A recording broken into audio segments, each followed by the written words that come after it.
Hello, it's Sara Isherwood here. This is blog post 2. So, compassion. There are a few different definitions of compassion that I can relate to within a social work context. Berkeley University Scientific Magazine defines compassion literally as to suffer together.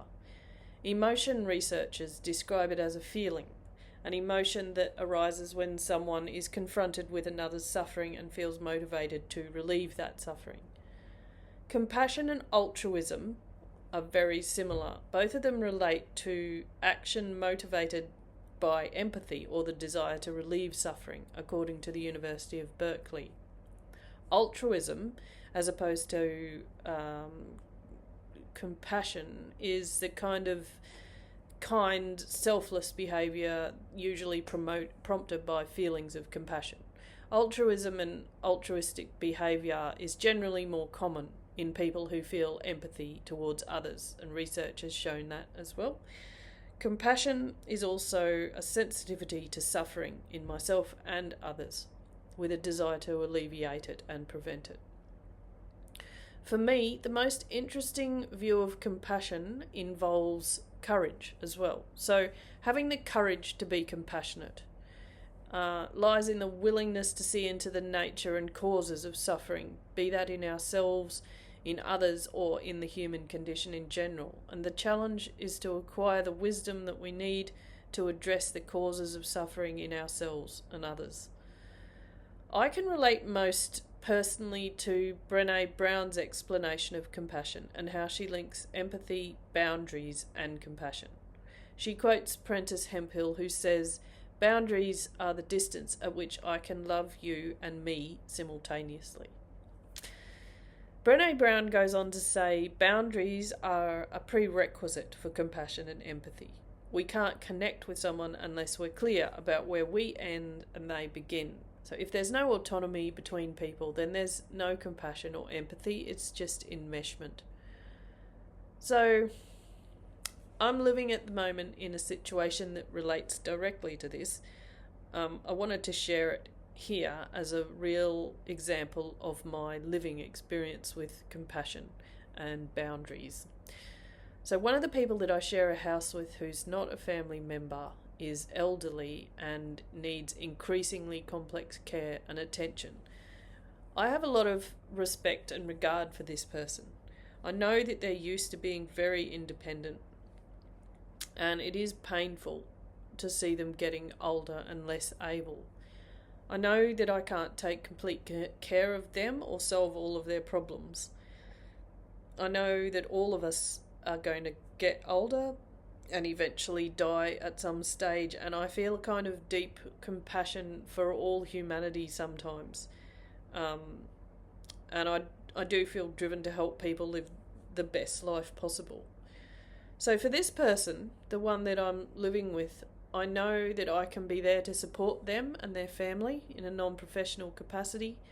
I can share what knowledge I have and just be there as a kind presence in the room. I can be caring and compassionate, but I can't fix everything. This has been a learning experience for me as a beginning social worker in maintaining and identifying my boundaries. This is also the way that I'm intending to manage challenging or complex cases with compassion in future. So basically, I will do my absolute best to be that kind, caring, compassionate social worker, but for me, maintaining my self-care and my boundaries is vital in order to be as effective in my work as possible. I think I'm going to get better at maintaining this ideal over time, if I'm not very good at it right now. So I reflected on this situation, and it's been an important lesson, really important for me, in having compassion for myself, which for me means having strong but not rigid boundaries. It was also a lesson in the need to have courage to hold my boundaries when they're being pushed sometimes, and still remain compassionate. So what that looks and feels like, I don't think is something that can be learned in a textbook. In my opinion, it's based in experiential learning. I believe the need I believe, that you need courage to be compassionate, and this is a very important concept in social work.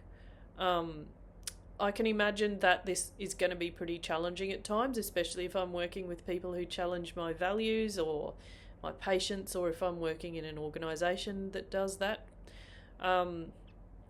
This is why I'm convinced that self-care is such an important facet of the work, because you need to be compassionate towards yourself if you're a social worker. On reflection, I haven't always had compassion for myself, but I think I'm the kind of person whose work life has to align very closely with my own values. I've experienced moral distress and injury in the past when I've experienced vicarious trauma and burnout at work. I didn't really know what it was called until Tobias's lecture, actually. But it was very good to know. Another thing, as well as self-care, I think having regular professional supervision would also enable me to maintain that compassion. And as a final word, I wanted to include a quote from Brené Brown, because she is a bit of a hero of mine. So she says, "The heart of compassion is really acceptance. The better we are at accepting ourselves and others, the more compassionate we become. Well, it's difficult to accept people when they're hurting us or taking advantage of us or walking all over us. If we really want to practice compassion, we have to start by setting boundaries and holding people accountable for their behaviour." Thank you for listening.